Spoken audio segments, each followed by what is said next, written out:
Good morning, students. This is Monica. I am here to teach you economics for class plus 1 in online classes conducted by Vivekanand Senior Secondary School, Bani. In class plus 1, for economics, CBSE refers two books. First one is microeconomics, second one is statistics.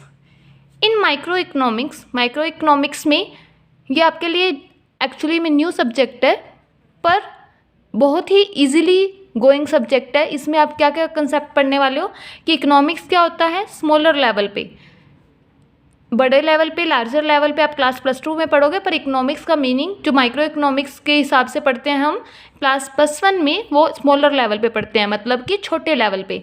आगे economics का scope क्या है, मतलब economics कहाँ कहाँ use होता है, उसकी विशेषता क्या है, इम्पोर्टेंस क्या है, मांग और जो पूर्ति का कंसेप्ट है वो भी हम माइक्रो इकोनॉमिक्स में पढ़ते हैं कि हमारी मार्केट इकोनॉमी में कितनी कितनी चीज़ों की डिमांड चल रही है और उसकी पूर्ति पूरे टाइम पे हो रही है, नहीं हो रही है, प्रोड्यूसर्स के द्वारा. ये सारे कंसेप्ट हम पढ़ने वाले हैं माइक्रो इकोनॉमिक्स में. जो आपका दूसरा सब्जेक्ट है स्टैटिस्टिक्स, वो आपके लिए न्यू नहीं है. इसके बारे में आपने क्लास 10th में पढ़ रखा है कुछ थोड़ा बहुत, जैसे कि इसके कंसेप्ट हैं मीन, मीडियन, मोड. ये तीन दोनों जो कंसेप्ट हैं वो हम पढ़ लेते हैं 10th क्लास में कुछ लेवल तक.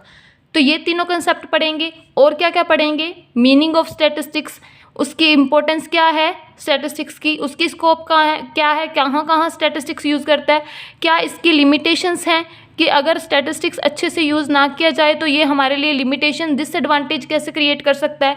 तो ये जो सारी चीज़ें हैं ये आप पढ़ोगे स्टैटिस्टिक्स में. अब क्या है, हम फर्स्ट चैप्टर के साथ शुरू करते हैं. अपना जो फर्स्ट चैप्टर है हमारा, उसका नाम है इकोनॉमिक्स एंड इकोनॉमी. इकोनॉमिक्स का मतलब होता है अर्थशास्त्र, अर्थशास्त्र. और हमारी जो इकोनॉमी है इसका मतलब होता है अर्थव्यवस्था. अब देखो, इकोनॉमिक्स का मतलब है अर्थशास्त्र और इकोनॉमी का मतलब है अर्थव्यवस्था, कि कैसे अर्थशास्त्र के जरिए हम हमारी इकोनॉमी को ग्रोथ एंड डेवलपमेंट करवा सकते हैं, मतलब कि उसको डेवलप कर सकते हैं, उसको पूरी कंट्रीज़ के लेवल पे आगे लेके जा सकते हैं. तो ये सारी चीज़ क्या होती है, अर्थशास्त्र में पढ़ते हैं कि कैसे क्या क्या मेजर्स लिए जाने चाहिए ताकि हमारी इकोनॉमी जो है, हमारी अर्थव्यवस्था जो है वो पूरे वर्ल्ड में कैसे आगे जा सके, कैसे ग्रोथ कर सके. अब सबसे पहले क्या है, मीनिंग क्या है इकोनॉमिक्स का. पहले मैं आपको थोड़ा इजी लेवल पे बताती हूँ कि इकोनॉमिक्स का मीनिंग एक्चुअली होता क्या है.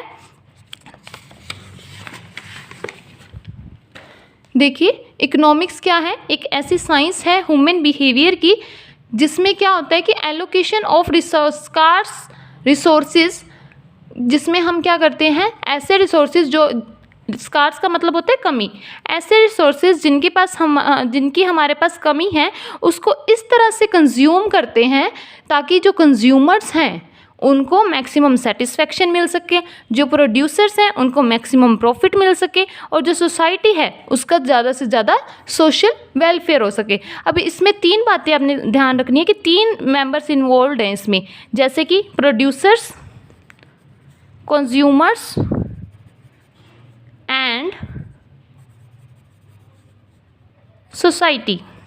मतलब कि जो भी हमारे रिसोर्सेज हैं, स्कार्स रिसोर्सेज हैं, उनको इस तरह से यूज़ किया जाए ताकि ये तीनों जो इकोनॉमी के हमारे कंसेप्ट्स हैं, तीनों जो हमारे फैक्टर्स हैं वो सेटिस्फाई हो सकें.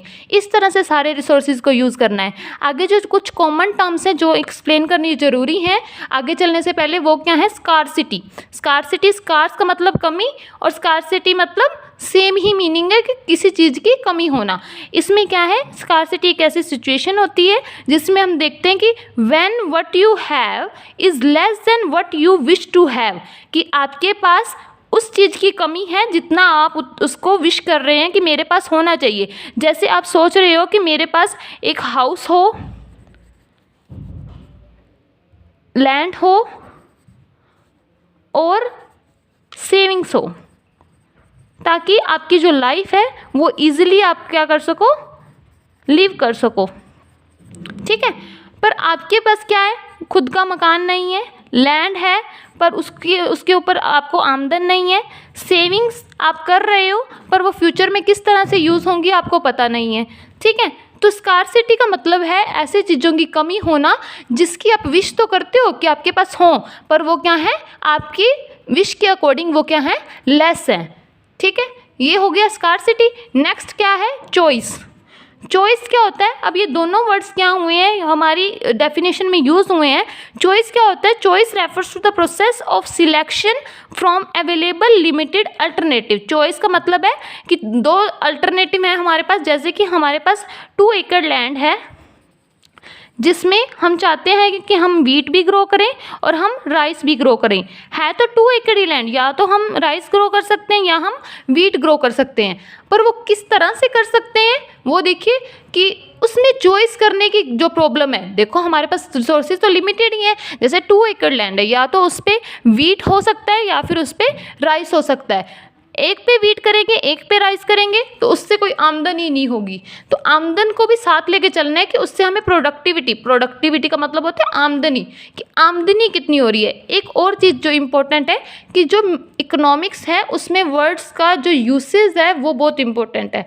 अगर आप वर्ड्स को सही तरीके से यूज़ करते हो तभी इकोनॉमिक्स में आप अच्छे नंबर ले पाते हो, ठीक है। जैसे मैं बोल रही हूँ प्रोडक्टिविटी वर्ड, तो प्रोडक्टिविटी आमदनी सेम मीनिंग है, पर इसको इकोनॉमिक्स में किस तरह से बोला जाता है वो चीज़ ध्यान देने वाली है। अब देखो 2 एकड़ लैंड है, एक पे वीट उगा लिया, एक पे राइस उगा लिया, तो क्या होगा, प्रोडक्टिविटी नहीं आएगी उतनी।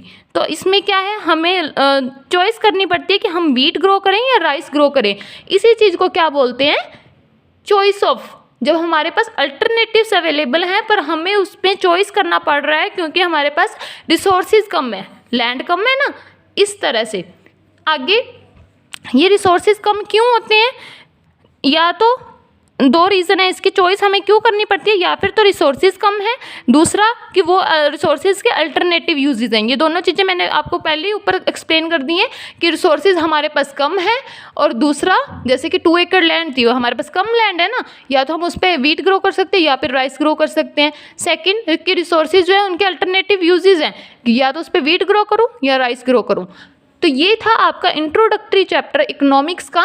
आई होप आपको अंडरस्टैंड आया होगा, और आपको जितना भी आपको आज करवाया है आपने अपनी इकोनॉमिक्स की बुक में ये चैप्टर का ये पेज पूरा रीड करना है, और अगर कोई आपको प्रॉब्लम है तो आप पूछ सकते हैं। Thank you.